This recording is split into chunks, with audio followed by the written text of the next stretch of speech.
بسم اللہ الرحمن الرحیم۔ محترم ناظرین، جب سے ڈاکٹر ذاکر نائک صاحب پاکستان تشریف لائے ہیں اور لاکھوں کے مجمع سے انہوں نے خطاب کیا ہے اور کئی لوگوں نے اسلام بھی قبول کیا، تو یہ باتیں انجینئر محمد علی مرزا صاحب کو ہضم نہیں ہوئیں۔ چنانچہ انہوں نے ڈاکٹر ذاکر نائک صاحب کے خلاف درجنوں کلپ اپلوڈ کروائے ہیں یوٹیوب پر۔ چند ایک کے تھمبنیل میں آپ کے سامنے رکھ دیتا ہوں۔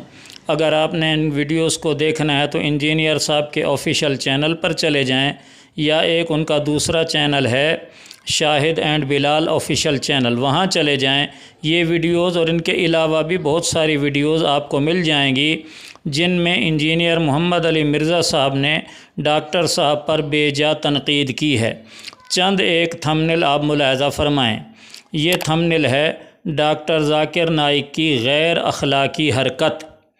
دوسرا تھمبنیل ملاحظہ فرمائیں، ڈاکٹر ذاکر نائک کا زبردستی کا مسلمان۔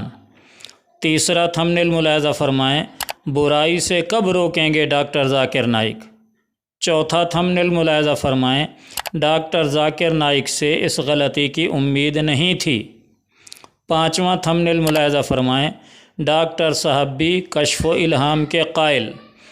اور اس کے علاوہ بھی بہت سارے لیکچرز اور ویڈیوز انجینئر صاحب نے ڈاکٹر صاحب کے خلاف اپلوڈ کی ہیں، جو ان کے چینل پر موجود ہیں۔ ان کے چینل پر یا ان کے مخصوص چینل ہیں شاہد اینڈ بلال یا شاہد آفیشیل چینل یا بلال آفیشیل چینل، 3-4 چینل ہیں انجینئر صاحب کے، وہاں پر یہ ویڈیوز موجود ہیں۔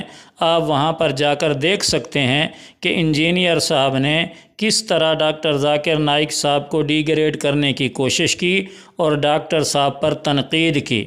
اب ڈاکٹر صاحب نے اس کے جواب میں انجینئر صاحب کا نام لیے بغیر انجینئر صاحب کو ہی مخاطب کیا۔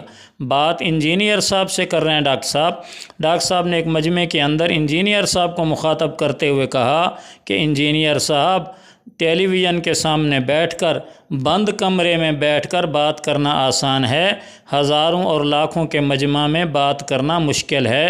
اگر آپ مرد کے بچے ہیں تو میری طرح میدان میں آ کر بات کریں۔ دعوتی میدان کے ماہری نے میرے خلاف فتویٰ ڈاکٹر ذاکر نائک نے حرام کیا۔ ارے تم نے کبھی 50,000 کے مجمع میں کبھی سوال جواب کیا زندگی میں؟ کیا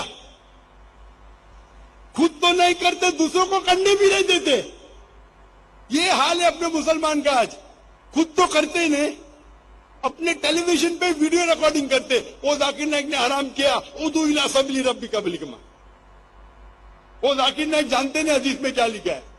وہ ٹیلی ویژن کے سامنے بات کرنا تو آسان، میدان میں آ کے بات کرو نا مرد کے بچے تو، میدان میں آ کے بات کرو نا مرد کے بچے تو۔ یہی بات علماء حضرات کب سے کہہ رہے ہیں کہ مرزا صاحب، آپ کسی کے سامنے بیٹھیں گے تو آپ کی علمیت کا پتہ چلے گا، بند کمرے میں بیٹھ کر تو باتیں کرنا آسان ہوتا ہے۔ لہٰذا ڈاکٹر ذاکر نائک صاحب نے بھی گویا علماء کی ہی حمایت کی کہ اگر مرد کے بچے ہو تو سامنا کرو اور سامنے آ کر بات کرو۔ آپ کی اس بارے میں کیا رائے ہے؟ کمنٹ بار میں اپنی رائے کا اظہار ضرور کیجیے گا۔